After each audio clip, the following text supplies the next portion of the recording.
Hi friends, welcome to metro story. TRP rate வந்துருச்சுங்க. So எந்தெந்த சீரியலுக்கு எங்கன்னு பார்த்துடலாம். So as of Vijay TV சீரியலில் டாப் 5 பொசிஷனை பார்த்துடலாம். சரிங்களா? ஸோ இந்த டாப் 5ல் ஃபஸ்ட் ப்ளேஸில் பிடிச்சிருக்கிறது சிறகடிக்க ஆசை. அவங்க 7.85 என்ற ரேட்டிங்கில் ஃபஸ்ட் ப்ளேஸ் பிடிச்சிருக்காங்க. செகண்ட் ப்ளேஸில் பார்த்தீங்கன்னா வழக்கம் போல் ஐயனார் துணை தாங்க. ஸோ அவங்க லாக்ஸ் வீஸும் செகண்ட் ப்ளேஸ் தான், இந்த வீக்கும் செகண்ட் தான். ஸோ அவங்களுடைய டிஆர்பி ரேட்டிங் பார்த்தீங்கன்னா 7.43. இப்போ நான் சொல்லியிருக்கிற எல்லாமே அர்பன் ப்ளஸ் ரூரல் 2 பேர் சேர்த்து தாங்க. சரிங்களா? தேர்ட் ப்ளேஸில் பாண்டியன் ஸ்டோர். ஸோ அவங்களுடைய கதைக்களம் பார்த்தீங்கன்னா 6.40 ஓவராலாக வாங்கியிருக்கிறாங்க ஆவரேஜிங்.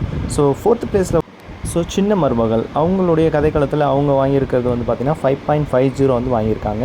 ஸோ இந்த ஆவரேஜாக நம்ம பார்த்துட்டு வந்ததில் எல்லாம் 6, 7, 6 அந்த மாதிரி ரேஞ்சில் இப்போ 5.5 வரைக்கும் சின்ன மருமகள். நெக்ஸ்ட் நம்பர் ஃபேவரட் சீரியல் ஆக்சுவலாக மகாநதி 5th ப்ளேஸில் தான் இருக்கிறாங்க. பட் அவங்களுடைய டிஆர்பி பார்த்தீங்கன்னா ஓவராலுமே 4.90 அப்படின்ற ஒரு ஆவரேஜில் வந்துட்டு இருக்குதுங்க. இது ஆக்சுவலாக இந்த ரொம்ப குறைஞ்ச டிஆர்பி தான் இது. பட் இருந்தாலும் ஓகே, ஸ்டேபிள் தான். பட் மற்ற சேனலை கம்பேர் பண்ணும்போது பட் இருந்தாலுமே சீரியல் வைஸில் விஜய் டிவின்னு சொல்லும்போது இது கொஞ்சம் லோவான டிஆர்பி தான் அங்கே டாப் 5 பொசிஷனுக்கு. சரிங்களா? ஸோ இந்த டிஆர்பி மேலும் இன்க்ரீஸ்மெண்ட் ஆகணும். அது மட்டும் இல்லாமல் டாப் 25 சீரியலில் நம்மளுடைய சீரியல் 14th ப்ளேஸில் ப்ளேஸ் ஆகிருக்காங்க. லாஸ்ட் வீக் 12th ப்ளேஸில் இருந்தாங்க. இப்போ 2 ப்ளேஸ் தள்ளி போய் 14th ப்ளேஸில் ப்ளேஸ் ஆகிருக்காங்க. இப்படியே போச்சுன்னா அது ப்ளேஸ் டிஃப்ரெண்ட்டில் போயிட்டே இருக்கும். டாப் 20 அந்த மாதிரி 25 அந்த மாதிரி லிஸ்ட்டில் போயிடுங்க.